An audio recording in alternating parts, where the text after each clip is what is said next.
Bueno, queridos faculty, staff, bienvenidos a el primer conversatorio de equidad. Hoy vamos a hablar de los retos, oportunidades y aprendizajes en la región y tenemos dos invitados súper especiales.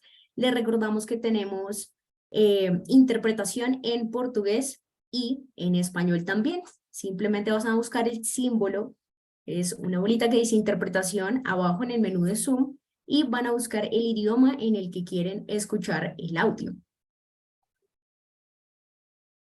Acá si están en sus celulares van a tener la misma opción. Estamos arreglando en este momento algunos problemitas técnicos con la interpretación, pero muy pronto la van a poder ver.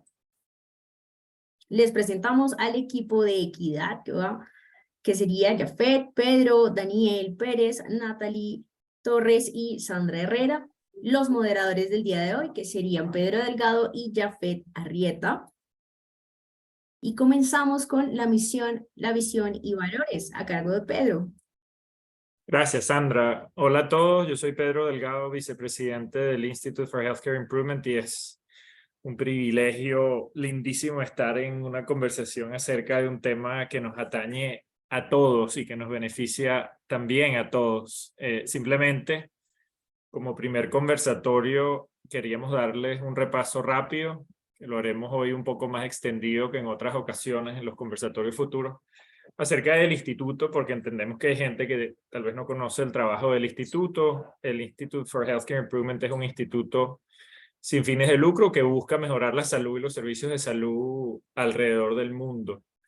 Y eso implica dentro de nuestra visión que todas las personas tengan la mejor salud y la mejor atención posible, todas las personas. Es decir, ver a la salud como un derecho. En el instituto tenemos 3 prioridades, una de las cuales es equidad, en parte porque no hay calidad sin equidad y en parte porque entendemos el impacto que las inequidades tienen en personas y ya les hablaré un poco más de eso. Segundo, seguridad y efectividad, y aquí hay interrelaciones importantes entre la equidad y la seguridad, por ejemplo, porque si uno no trabaja con equidad, es muy poco probable que tenga un clima de seguridad psicológica en los ambientes de trabajo, por ejemplo.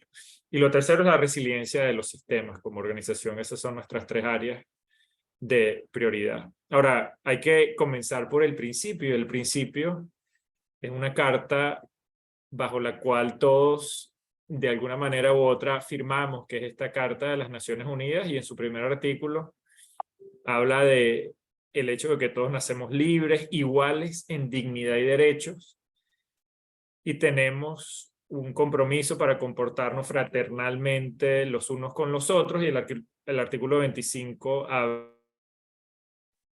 a la salud, es decir, una persona que nace en riqueza o en pobreza no escoge nacer en riqueza o en pobreza, y no porque nazcan en riqueza o en pobreza tienen menos o más derechos a una buena salud. Es un derecho universal. Y en Latinoamérica tenemos la magia de la creatividad, tenemos la magia de un potencial gigantesco, y también tenemos la realidad de que el distanciamiento social es un fenómeno históricamente presente. Nada tuvo que ver con COVID, que nosotros nos comportásemos como coetáneos dentro de nuestras ciudades y países de maneras diferenciales. Entonces, esta es una invitación a autodesafiarnos como personas individuales y entender como punto de partida que todos hemos sido parte tanto del problema como de las soluciones posibles, y lo que nos gustaría a través de estos conversatorios es seguir explorando rutas concretas de cerrar este distanciamiento social, de cerrar las brechas de equidad con un tono de acción. No estamos en un tono de describir las brechas, sino más bien de actuar para cerrar las brechas que ya sabemos que existen. Este reporte del Banco Interamericano de Desarrollo, pues, nos invita a la reflexión de la base fundamental de todo esfuerzo de mejora de sistemas, que es que todo sistema está perfectamente diseñado para obtener los resultados que obtiene, y en Latinoamérica, pues, nuestros resultados son resultados que nos indican que somos la región más desigual del mundo. Y esto conlleva un sufrimiento físico, psicológico, moral importante y por ende costos psicológicos, morales, financieros importantes, lo cual desemboca en climas sociales tensos y en todos nuestros países pues ha habido temas sociales importantes en los últimos 3 años. Y para mí es un punto fundamental, que es que al deprivar una proporción importante de personas de buena salud y de oportunidades, estamos perdiendo todos porque no alcanzamos a aprovechar las capacidades de ser y de hacer de las personas en la sociedad a nivel macro, o sea, en todos los niveles de la sociedad, sino de un porcentaje muy pequeño, y eso limita nuestra capacidad de progreso como sociedades. Trabajar en equidad es algo que nos beneficia a todos. Y esto no es un tema de acusar, no es un tema de hospitales públicos versus hospitales privados, de centros de atención primaria en zonas rurales versus en ciudades grandes, con muchos recursos, con menos recursos. Esto es un tema que está abordándose y atacándose hasta en los mejores centros de prestación de salud del mundo. Estos 2 estudios que ya los andarán leyendo. El primero se refiere a un estudio que se hizo en Johns Hopkins, dentro de Johns Hopkins, en donde se vio en el acceso a atención y en la experiencia del paciente fallas importantísimas. Y el segundo estudio es en un hospital de Harvard que se llama el Brigham and Women, en donde también hay fallas importantes de equidad. Así que esto está sucediendo hasta en las instituciones que tildamos a nivel global como las mejores instituciones del mundo. Y la realidad es que las inequidades son variación, y estas inequidades que son variación son inequidades que conllevan sufrimiento, y esa variación tenemos la oportunidad de ser proactivos para reducirla.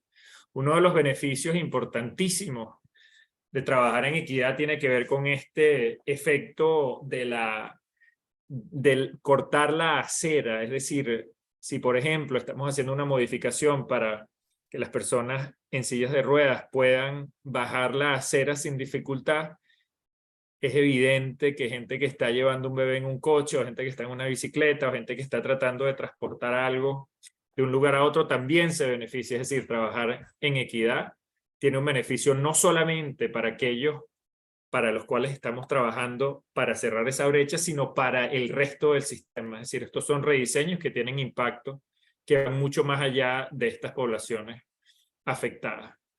Las inequidades son variación, son daños, y son daños creados por sistemas. Y una importantísima acotación es que sí, existen métodos de ciencia de la calidad para mejorar sistemas y corregir fallas, errores, efectos y variaciones no deseadas, pero en la equidad sabemos que la aplicación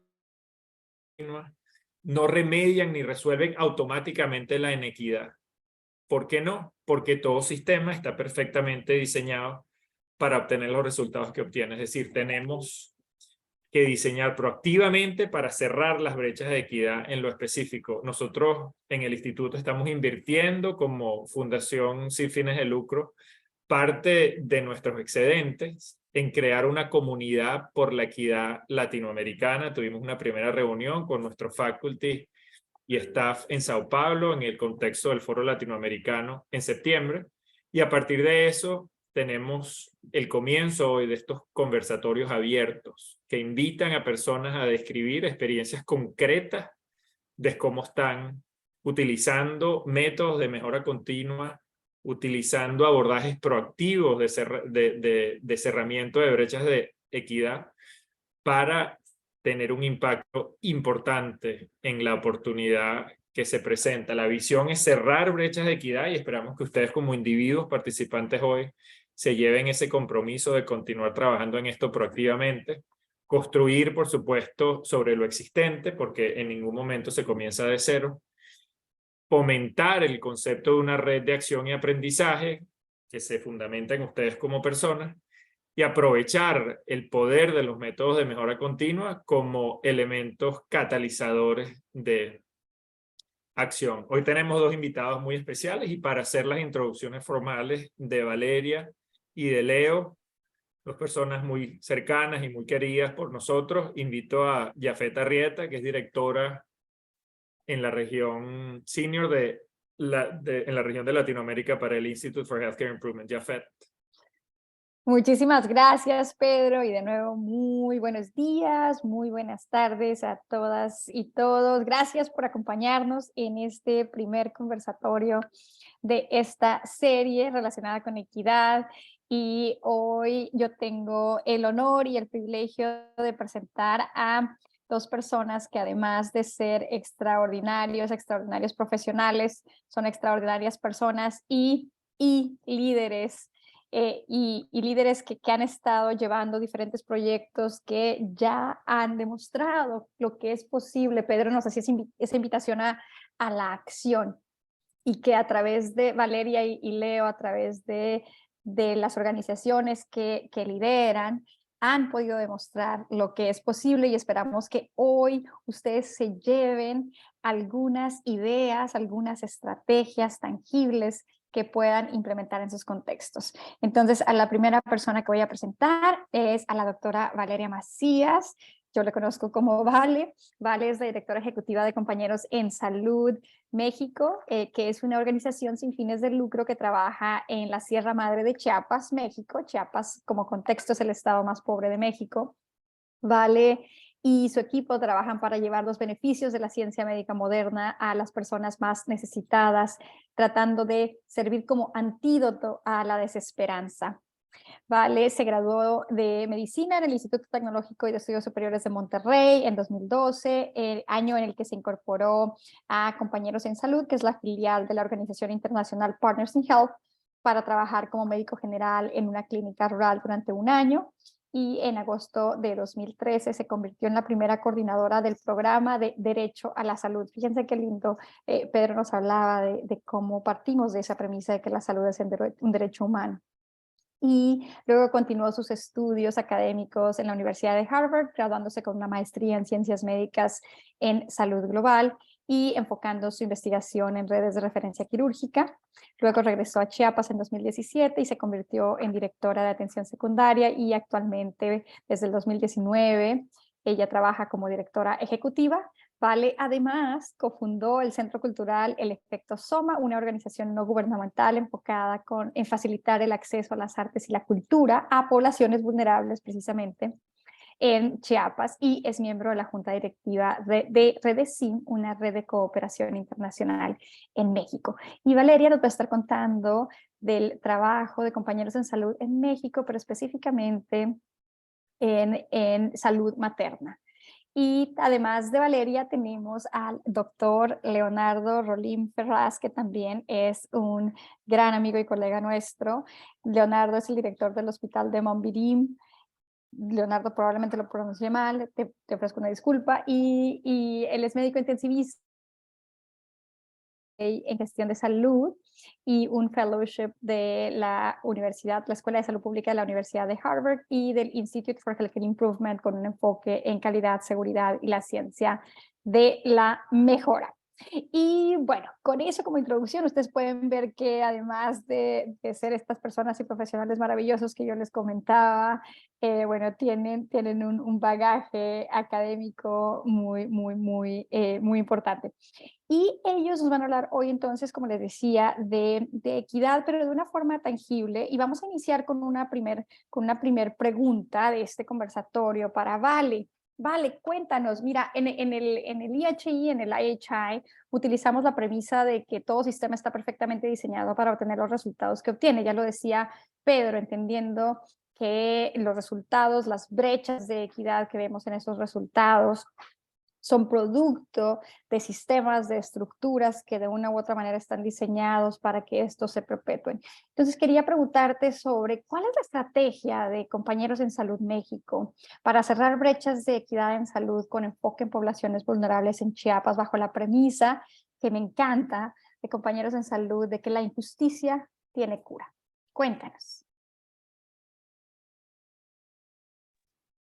Muchas gracias, Jafet, y muchísimas gracias a todos por estar aquí presentes y por la invitación a participar en este foro.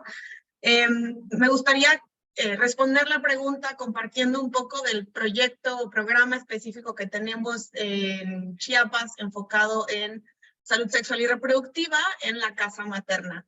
De acuerdo con la Organización Mundial de la Salud, todos los días fallecen alrededor de 830 mujeres alrededor del mundo por complicaciones relacionadas con el embarazo y el parto. Cambiar la manera en la que hemos enfrentado este problema e invertir en sistemas para fortalecer la salud materna es un factor clave en los sistemas de salud. Y a nivel global, pues hemos marcado esta importancia al colocarlo dentro de las metas del desarrollo del milenio y, por supuesto, hoy en día con las metas del desarrollo sostenible. Aquí podemos ver que desde el año 2000, México cada año ha ido reduciendo esta brecha. Sin embargo, podemos observar cómo durante la pandemia, sobre todo en el año 2020, se incrementó, ¿no?, fuertemente de nuevo la tasa de mortalidad materna. Dentro de este marco, además, me gustaría resaltar que las entidades con más defunciones maternas son el Estado de México, Veracruz y Chiapas, Jalisco y Puebla.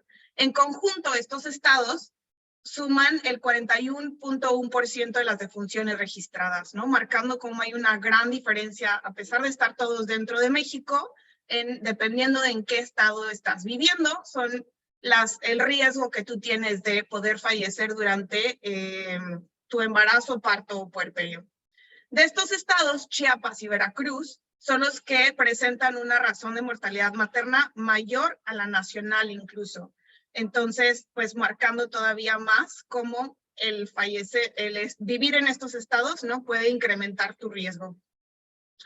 Agregando esta brecha, las mujeres embarazadas y el puerperio sufren violencias obstétricas, ¿no?, definida como una forma específica de violencia perpetrada por profesionales de la salud, predominantemente los médicos y las enfermeras, en contra de las mujeres durante el embarazo, parto y puerperio. Un estudio de la Organización Mundial de la Salud observó que 4 de cada 10 mujeres sufren abuso físico o verbal, estigma y discriminación.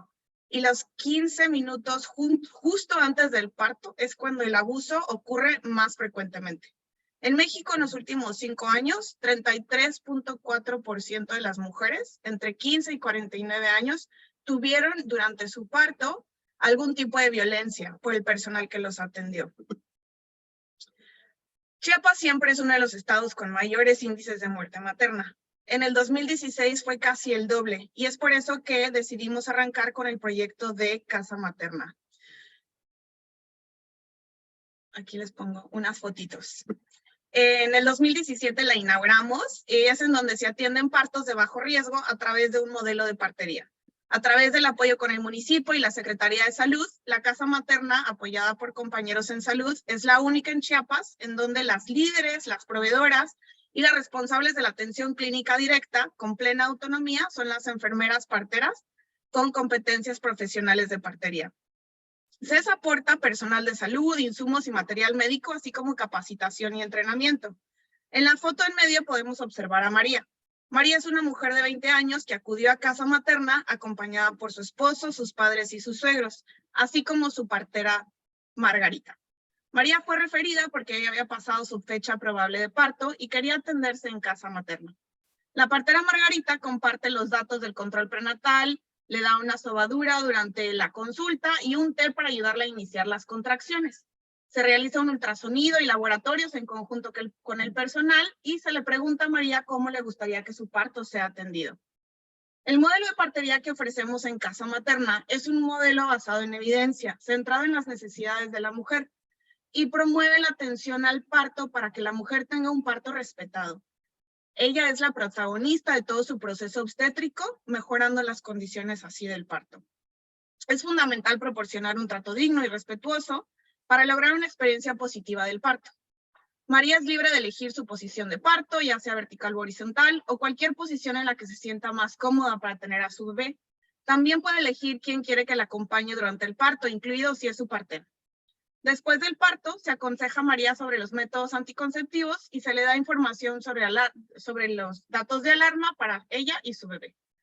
Si María tiene un parto o un puerperio normoevolutivo, a las 12 horas del evento obstétrico se le da de alta en conjunto con su recién nacido. En el momento del alta, además, se notifica a las clínicas de atención primaria, en donde ella acude normalmente, y se envía un resumen del proceso o el evento obstétrico y de la evolución hasta el alta. Para lograr este modelo de atención en compañeros en salud, brindamos capacitación continua, integrando equipos multidisciplinarios para adquirir las competencias de partería profesional, no solo por las parteras y enfermeras obstetras, sino por absolutamente todo el personal que está trabajando en casa materna y el hospital básico contiguo. Siempre se está buscando el trabajo en equipo con el personal adscrito del Hospital Básico Comunitario, que pertenece a la Secretaría de Salud, que se encuentra en conjunto a esta casa materna. Se realizan además algoritmos y procesos clínicos adaptados al contexto social para asegurar la calidad, y además colaboramos con los especialistas también para establecer planes terapéuticos de pacientes que tengan algún tipo de factor de riesgo en su embarazo, ya sea de forma virtual o en ocasiones presencial, reduciendo así las demoras en la atención obstétrica. Y pues como conclusión, podemos decir que México es un país con mucha inequidad en salud y que el modelo de partería basado en la evidencia y el trato digno es necesario para terminar con la violencia obstétrica. Y se necesitan modelos educativos que den a conocer las competencias de la partería y la capacidad de las parteras y enfermeras obstetras que ocupen los espacios de trabajo para poder romper con los modelos tradicionales, medicalizados y jerarquizados que afectan a las mujeres cotidianamente. Aunado a esto, buscar que los modelos de atención puedan ser replicados en todas las partes en México, especialmente en las regiones rurales, y pues bueno, obviamente trabajando siempre con una atención médica y obstétrica oportuna, organizada y eficiente en todo momento. Podríamos ver cómo la pandemia creo que fue un ejemplo muy claro, y lo podemos ver con los datos, ¿no? De cómo el no tener esto nos impactó severamente durante este episodio, aumentando en un gran porcentaje las muertes maternas en México. Y entre más cerca estemos de la población, va a ser mucho más fácil poder lograr la equidad. Gracias. Muchísimas gracias, Vale, un tema súper importante y como dices tú, tanto en Chiapas como en muchas otras regiones, sobre todo en países de ingresos bajos e ingresos medios, vimos cómo no solo no mejoraron los indicadores relacionados con salud materna y particularmente con morbilidad materna extrema y mortalidad materna, sino que empeoraron. Así que gracias por compartir esta estrategia maravillosa y por recordarnos la importancia de diseñar sistemas para mejorar esos resultados. Vamos a regresar contigo con otra pregunta, pero ahora vamos a pasar con Leo. Leo, nos encantaría escuchar un poco sobre el trabajo, el maravilloso trabajo que están haciendo ustedes en el Hospital Municipal Dr. Moisés Duch, o mejor conocido como el Hospital de Mboy Mirim, para cerrar brechas de equidad. Particularmente nos encantaría escuchar de ti cuál es el impacto que ustedes han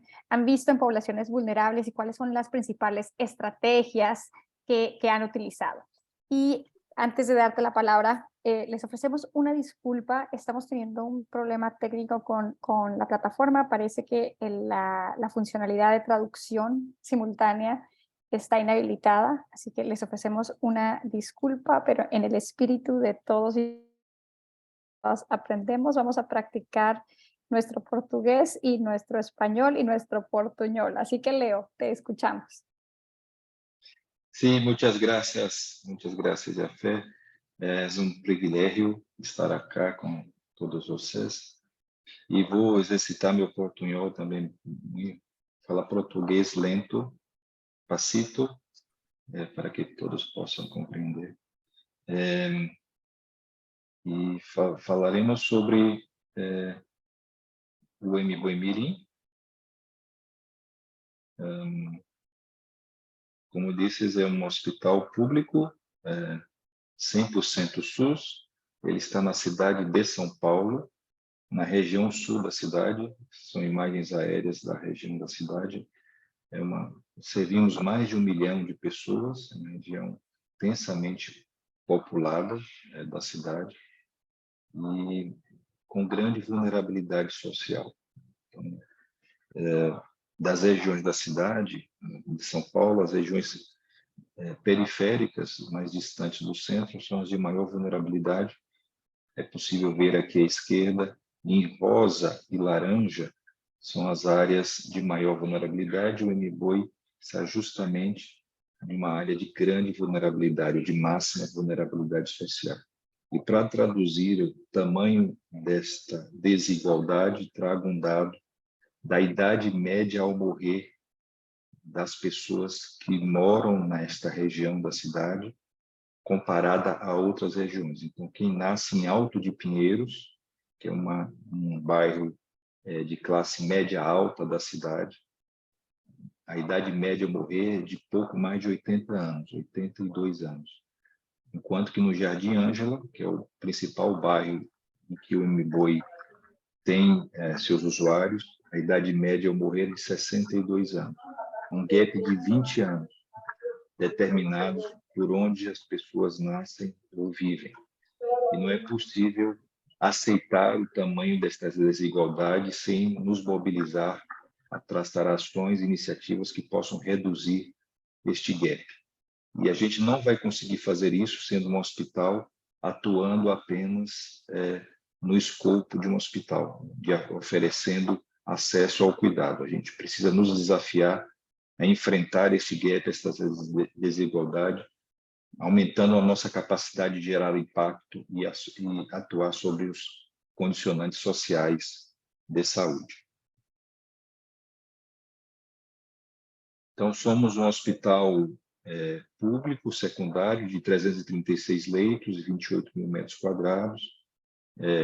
Como hospital secundário, atendemos as especialidades básicas, temos uma maternidade e um pronto-socorro não regulado, de porta aberta. Chegam até o MBOI qualquer paciente de qualquer região da cidade, porque todos têm direito ao atendimento pelo SUS. Trago para vocês a nossa identidade, ela foi revisada e fortalecida no final do ano passado. Nossa aspiração é ser a melhor organização de saúde para cuidar e ser cuidado, aprender e ensinar, porque todas as vidas importam. Então, já na nossa aspiração, nossa visão de futuro, na nossa ambição, já está explícito este componente de promoção de equidade. E o nosso propósito é fazer a diferença na vida das pessoas, transformando o sistema de saúde, ampliando o acesso de qualidade e sendo inspiração de gestão sustentável e de alta confiabilidade. Incluímos nos nossos valores equidade e compaixão, que não estavam presentes antes. E traduzidos dessa identidade fortalecida, este ano, na verdade, está sendo lançado neste mês, um planejamento estratégico para os próximos 3 anos, e nesse mapa estratégico que vai nos guiar até 2025, estão explícitos de forma muito clara e objetiva a nossa ambição de aumentar o impacto em diferentes dimensões, incluindo o impacto social, contribuindo para o alcance dos Objetivos de Desenvolvimento Sustentável da ONU e os determinantes sociais da saúde da comunidade que a gente serve, assim como o impacto ambiental, nos desafiando a ser um hospital carbono neutro até 2030. Então, queremos ser, no futuro, um hospital referência em equidade, diversidade e inclusão. E, nesse sentido, nós, talvez seja o principal elemento desse novo planejamento estratégico, nós incorporamos 5 objetivos de desenvolvimento sustentável na nossa estratégia e assumimos este compromisso, o Pacto Global da ONU, através de 5 movimentos. O movimento Mente em Foco, Elas Lideram, Raça é Prioridade, Ambição Net Zero e Transparência 100%. Para cada um desses movimentos e para cada um desses 5 ODS, nós nos comprometemos para até 2025, 2030, com metas objetivas de impacto para cada uma dessas dimensões.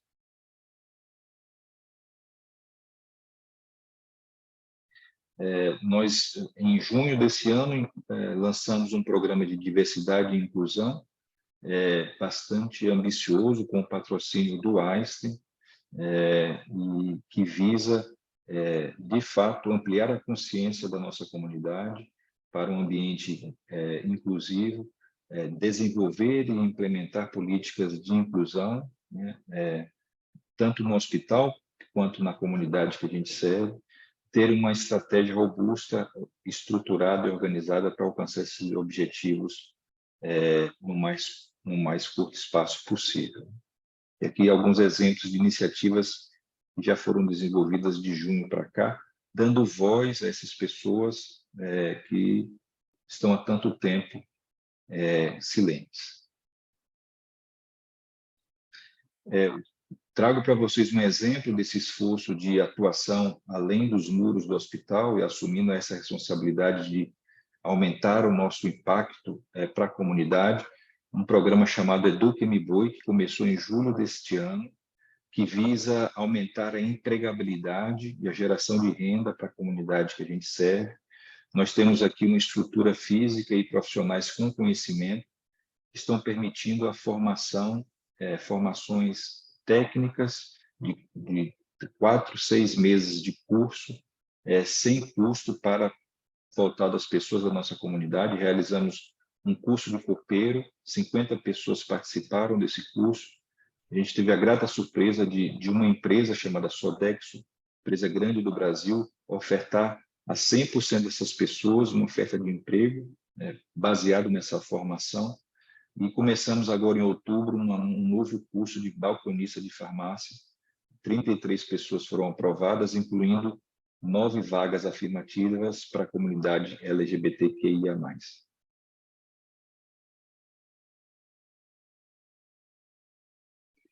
E um outro exemplo desse esforço de endereçar gaps de desigualdade e promoção de equidade, trago um exemplo de ampliação de acesso, uma iniciativa do hospital. A gente provocou o sistema, foi até a secretaria e disse: nós somos capazes de contribuir para endereçar uma dor do sistema, que é a fila de espera para implante de marca-passo na cidade. Nós assumimos este compromisso junto à secretaria, criamos as condições, mesmo sem um financiamento adicional para realizar esse procedimento. Estamos realizando 10 procedimentos por mês, 60 pacientes já foram beneficiados, e a gente conseguiu reduzir o custo desse paciente, mesmo levando em consideração o procedimento, porque eles esperavam até 30 dias para a realização desse procedimento, não só no MBUI, mas como em todos os hospitais da cidade de São Paulo. E então nós conseguimos, com essa ação, reduzir a fila de espera não só no MBUI, mas em toda a cidade, mudando a vida de dezenas de pessoas, centenas de pessoas no futuro, como no caso do seu João, que está aqui demonstrado nessa matéria da Folha de São Paulo.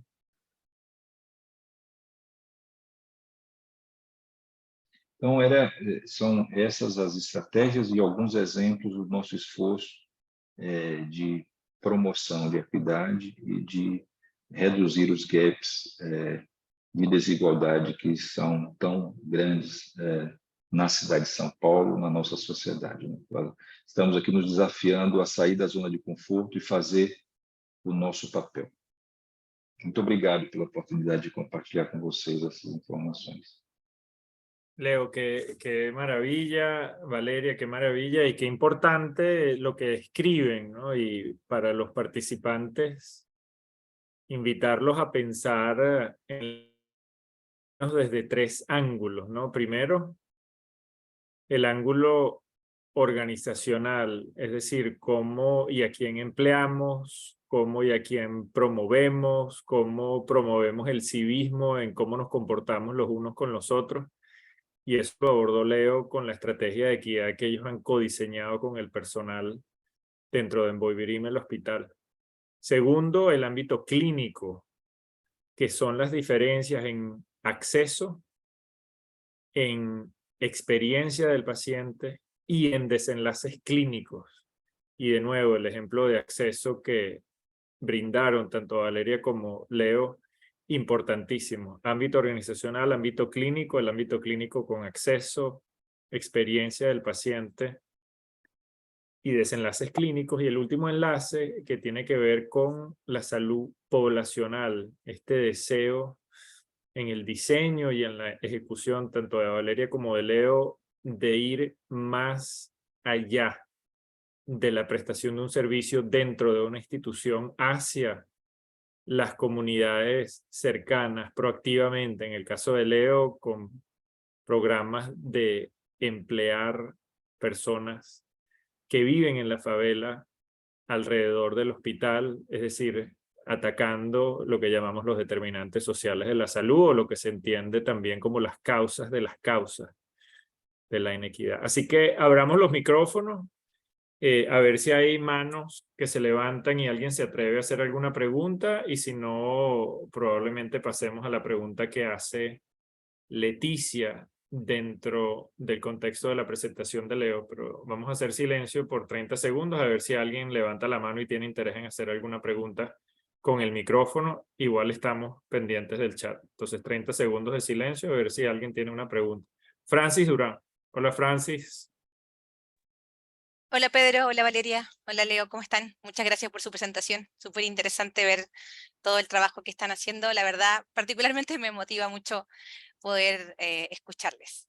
Mi pregunta es para Valeria. Yo he tenido la posibilidad en este último año de conocer un poquito el contexto de Chiapas, que es súper desafiante en términos de los indicadores de salud y de la conectividad de la población también.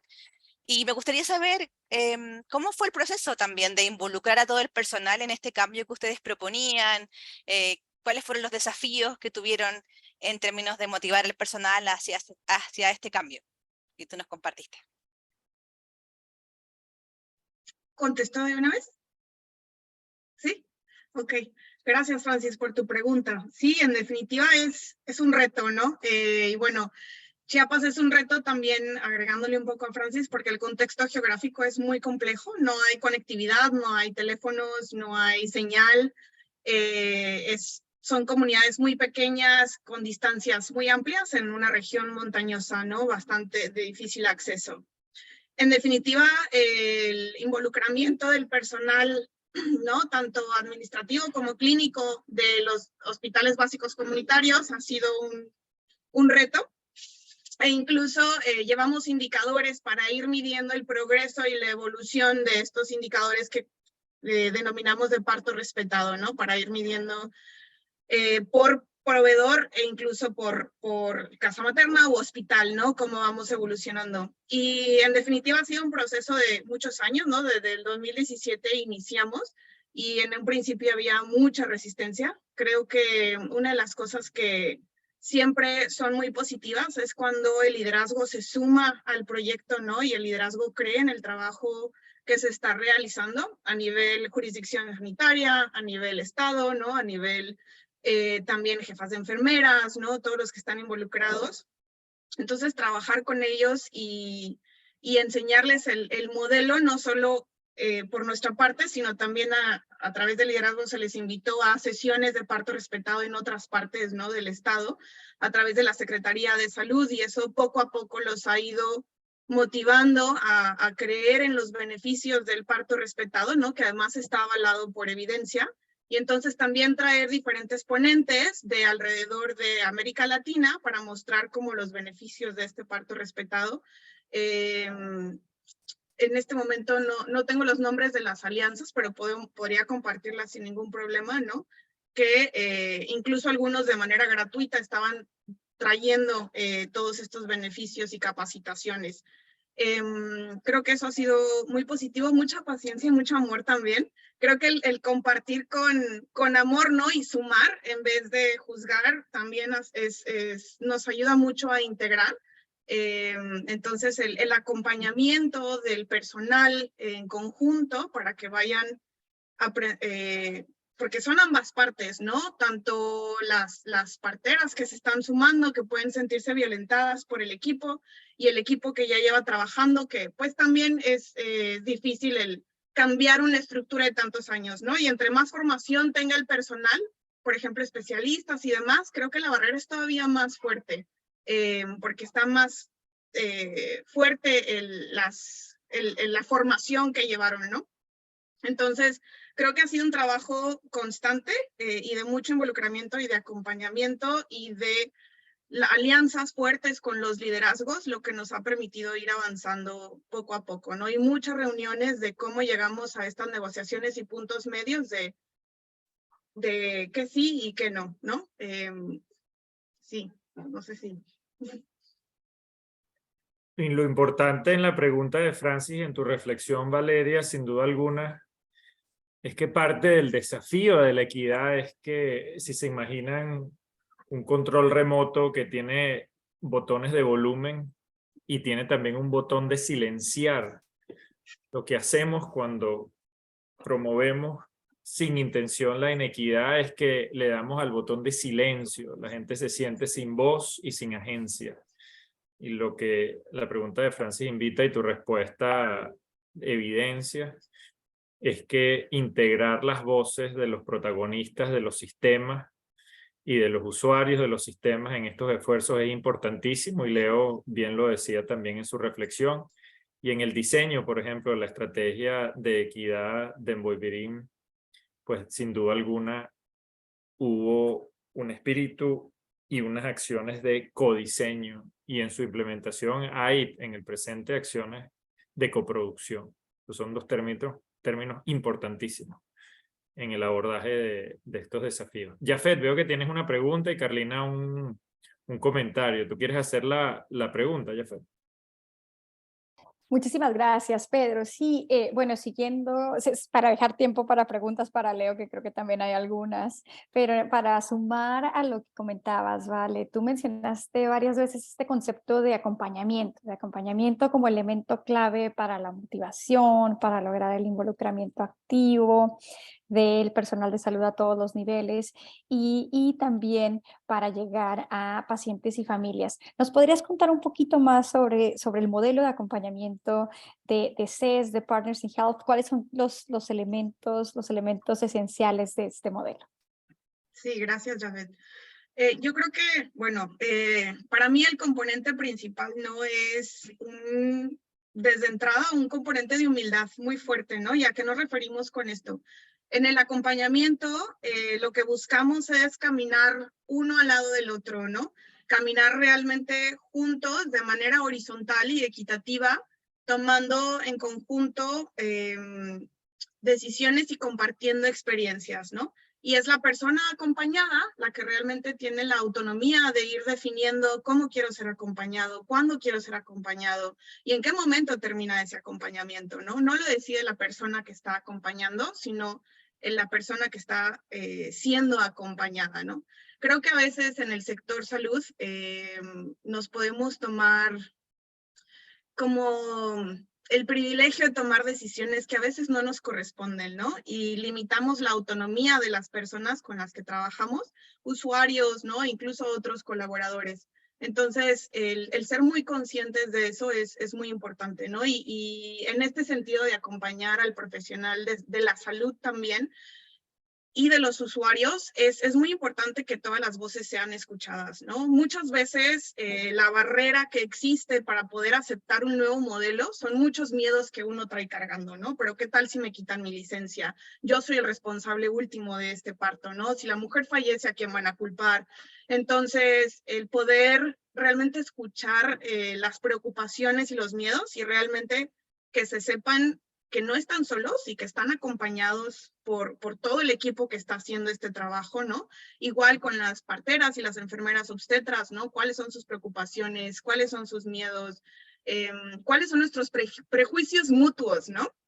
Ser muy conscientes de todo eso nos ayuda mucho a poder ir caminando en conjunto e ir, como ahí me refería con las negociaciones, ¿no? Ir estableciendo, bueno, cuáles son esos puntos medios para que tú te sientas tranquilo con la decisión que se está tomando y de igual manera la otra parte, ¿no? Entonces creo que para eso nosotros es muy importante y de antemano, pues las usuarias, ¿no? En este caso las mujeres en su embarazo, parto y puerperio, reconocer que al final ellas son las personas últimas que van a tomar todas las decisiones y hay que respetar esa autonomía, ¿no?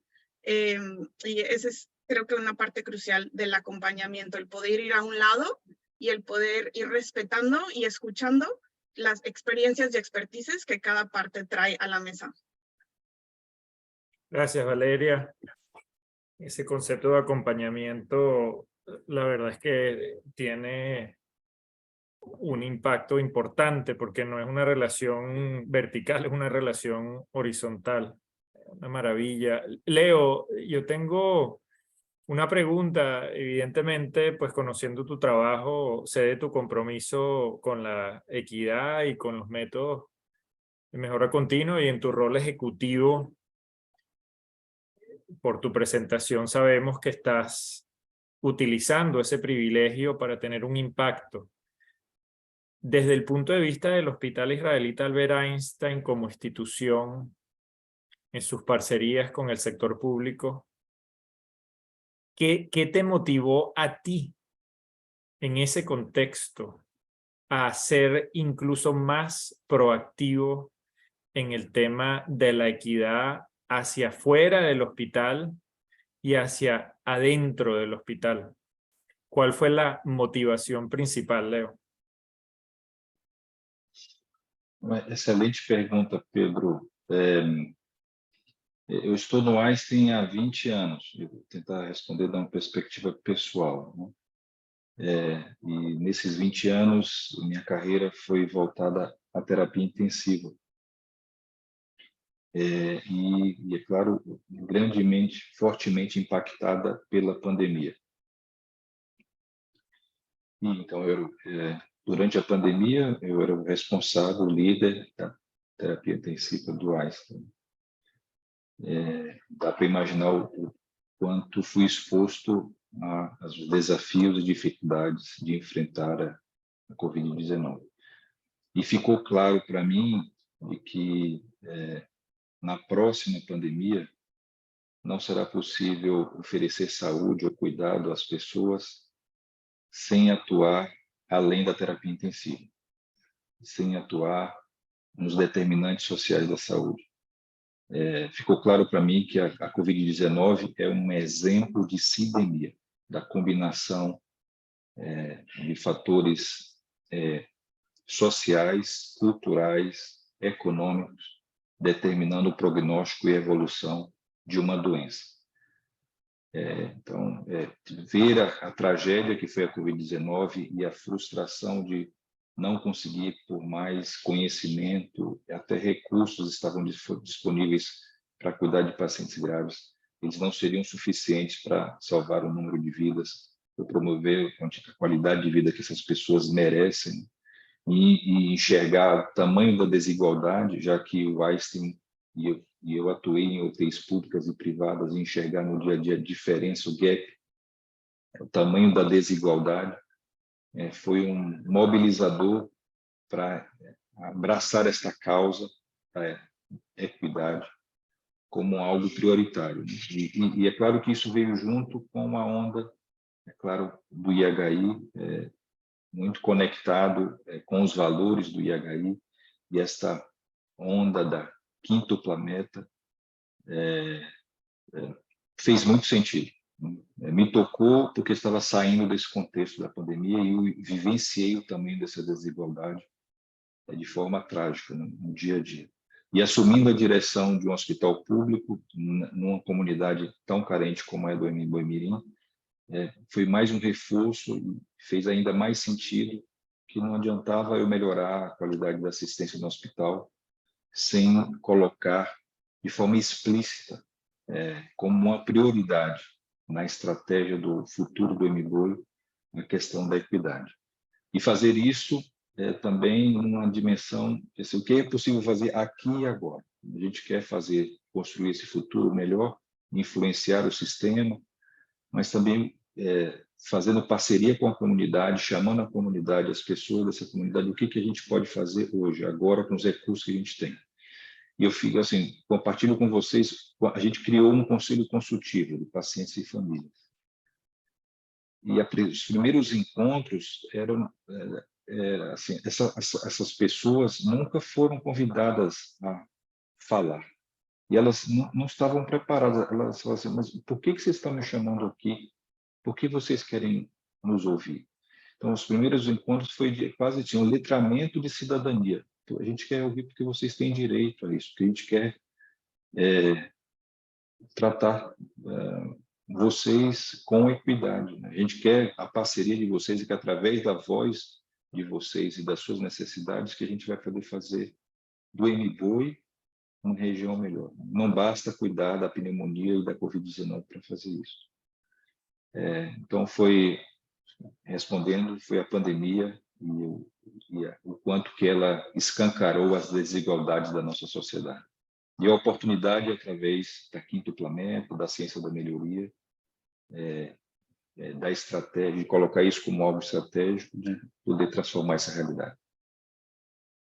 Fantástico, Leo. Y para recordarles a aquellos que están participando en este conversatorio, la quíntuple meta que menciona Leo se refiere a la búsqueda simultánea de 5 cosas: mejor salud, mejor atención, a costos sustentables, con un personal saludable y con equidad.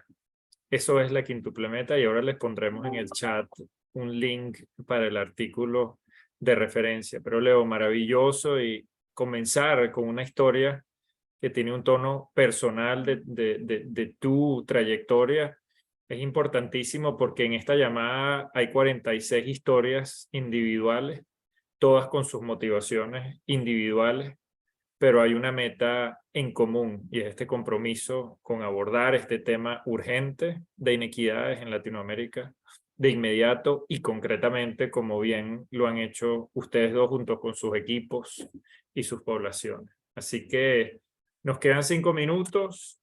Jafet, no sé si ves alguna otra pregunta en el chat que te parezca importante resaltar, y nos movemos brevemente a comentarios de cierre en 2 o 3 minutos.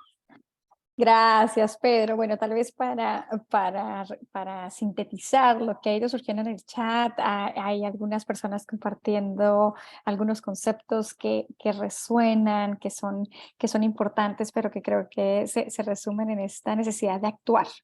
Sí, y Elizabeth Campos nos habla precisamente de esa importancia de movernos a la acción desde nuestro propio contexto. Y Vale nos contaba también de las diferentes estrategias que utilizan desde Compañeros en Salud para buscar esa deconstrucción desde lo personal, para utilizando este marco conceptual de la medicina social, poder movernos a cerrar esas brechas de equidad. Entonces, con base en esas preguntas, yo les hago una última pregunta para irnos motivados como comunidad, que yo sé que si estamos hoy aquí es porque estamos interesados, porque este tema nos mueve. Y la pregunta para ambos, Leo, Vale, sería, ¿cuál sería, si lo tuvieran que resumir tal vez a 3 elementos clave o 3 invitaciones? ¿Cuál sería su consejo, recomendación, invitación para instituciones de salud en la región, instituciones y profesionales o individuos que quieran enfocarse explícitamente, moverse precisamente a la acción para cerrar brechas de equidad en los resultados de la población? ¿Cuáles serían los 3 consejos para acciones que pueden tomar no el próximo año, bueno, ya estamos muy cerca del próximo año, no en 5 años, sino hoy, la próxima semana, para movernos a esa acción? Vale, si quieres empezamos contigo y cerramos con Leo. Ay, muy buena pregunta. Sí, ¿qué podemos hacer el día de hoy? Yo espero no dejarlo muy en lo filosófico, pero creo que es muy importante empezar tú lo comentamos por ahí, ¿no? A lo mejor de construirnos de manera individual. ¿Y cómo hacemos esto, no? ¿Cómo empezamos a buscar? A lo mejor hay como muchas sesiones allá afuera, ¿no? No que vaya a hacer promoción, pero tenemos el Centro de Salud Global también, ¿no? A través de Partners in Health, pero justo cómo podemos empezar a entender desde dónde viene nuestra formación médica, ¿no? O de personal de salud, ¿no? De entrega de servicios, y a lo mejor empezar a despegarnos del modelo biomédico tradicional con el que nos hemos formado hacia una perspectiva, yo le llamo, bueno, no le llamo, ¿no? Desde Latinoamérica viene la medicina social, ¿no? Que es justo esta perspectiva muy distinta de la importancia de los determinantes sociales de la salud, de la determinación social de la salud, y cómo todos estos elementos son tan cruciales para realmente un bienestar integral de la población, ¿no? Dentro de eso mismo, una de las cosas que yo he estado trabajando mucho es cómo dejamos de pensar desde una perspectiva individual hacia una perspectiva más colectiva, ¿no? No solo yo como individuo y el paciente que está aquí enfrente nada más, sino cómo nos vemos todos dentro de una colectividad muchísimo más fuerte y cómo el trabajo de cada uno impacta en el bien social mucho más grande, ¿no? Entonces, cómo empezamos a tener estrategias de cuidado mutuo, tanto como en el interior de los hospitales, como afuera con nuestros usuarios, ¿no? Desde una perspectiva mucho más colectiva y mucho menos individualista, que es como nos hemos ido formando. Bueno, hablo desde mi perspectiva, desde mi formación, ¿no? Académica que yo recibí. Y bueno, finalmente yo creo que una de las cosas en las que sí tenemos que trabajar, y creo que desde lo individual es muy posible, es justo romper con estos modelos jerárquicos, tradicionalistas, con los que hemos venido trabajando, ¿no? En todos los hospitales, en todos los centros de salud, que solo nos llevan a ciclos de violencia, ¿no? Entonces, ¿cómo podemos romper con esto para traer una relación mucho más horizontal entre nuestros colegas y con nuestros usuarios? Creo que serían mis 3 aportaciones. Muchísimas gracias, Vale. Excelentes y súper acotadas. Leo, cuéntanos, ¿cuáles serían tus 3 recomendaciones clave? Entendiendo que hay muchas más. 4, vale, te damos lugar para una cuarta. A primeira é que não estamos sozinhos. Assim, fazer parte de uma comunidade como esta, encontrar instituições, pessoas que abraçaram esta causa, estão dedicando sua energia, o seu tempo a transformar esta realidade. Foi uma surpresa para mim, positiva, e tem sido uma fonte de inspiração e de energia fazer parte desta nova comunidade, abraçar essa nova causa, tem sido muito, muito importante, porque tem muito conhecimento, muito aprendizado e fonte de parceria, enfim, de energia para continuar na luta. Acho que é um elemento muito importante. O segundo é escutar as pessoas, identificar as dores, buscar a comunidade, os pacientes, entender a realidade e, a partir dela, tentar construir as soluções, né? E aí essas soluções, assim, sonha grande, mas começa pequeno. Ciência da melhoria, pequena escala. Vamos sonhar, chegar na Lua, vamos transformar o mundo, mas vamos começar pequeno, com o recurso que a gente tem hoje, com os parceiros que a gente está ao nosso alcance. Vamos começar pequeno, utilizando o método, é a melhor forma de começar. E, por último, que é a quarta, eu decidi colocar a quarta porque, sem envolver a liderança, a gente não vai conseguir transformar, né, em larga escala. Então, provoca o sistema, provoca seu líder. Se você não é líder, provoca o seu líder. Tira eles da zona de conforto, provoca o status quo, tenta colocar esta pauta, esse tema na agenda da sua organização. É isso. Excelente, Leo. Gracias por ser tan concreto. Sueñen a soñar grande y a comenzar pequeño. Eso es un llamado definitivo y pragmático a la acción. La inacción de analizar y buscar maneras de sobremagnificar el problema nos lleva a la parálisis. Así que actuar, soñar grande y comenzar pequeño. Bueno, para cerrar, nos encantaría, por supuesto, su feedback para mejorar, para seguir este espacio de diálogo, de construcción de puentes hacia un futuro incluso mejor, con mucho menos inequidades. Así que, bueno, muchísimas gracias por estar presentes, por dedicarnos una horita, por dedicarse una horita en este conversatorio, y por supuesto habrán conversatorios en el principio del 2023 y al menos en los primeros 6 meses, así que estén pendientes de los anuncios sociales y bueno, ya tenemos su contacto. Sandra, Yafet, ¿quieren decir algo para cerrar o Nata? Tal vez, Pedro, antes de invitarles a, por supuesto, tienen el código QR, sus comentarios son más que bienvenidos, ofrecer de nuevo una disculpa por las fallas de la traducción. Sabemos que una de las estrategias también para conseguir la equidad es eliminar las barreras de acceso, así que una disculpa y gracias por acompañarnos, por la adaptación en acción. Un comentario también es que les vamos a estar compartiendo los materiales, la grabación al correo que utilizaron para registrarse, incluyendo el artículo que referenció Pedro, que nos cuentan en el chat que no es de acceso libre. Así que, sin más, les agradecemos muchísimo y creo que les dejamos con muchas invitaciones y muchos consejos, ¿sí? Hoy Vale y Leo nos demostraron lo que es posible en un contexto urbano con un enfoque en comunidades muy vulnerables, ¿sí?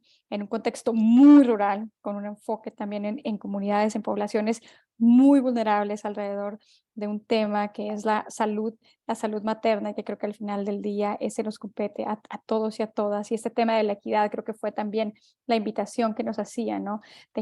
Hay mucho que podemos hacer desde lo individual, pero es importante tener un abordaje colectivo, pensar en plural, ¿sí? Trabajar de la mano, acompañar. Gracias por eso.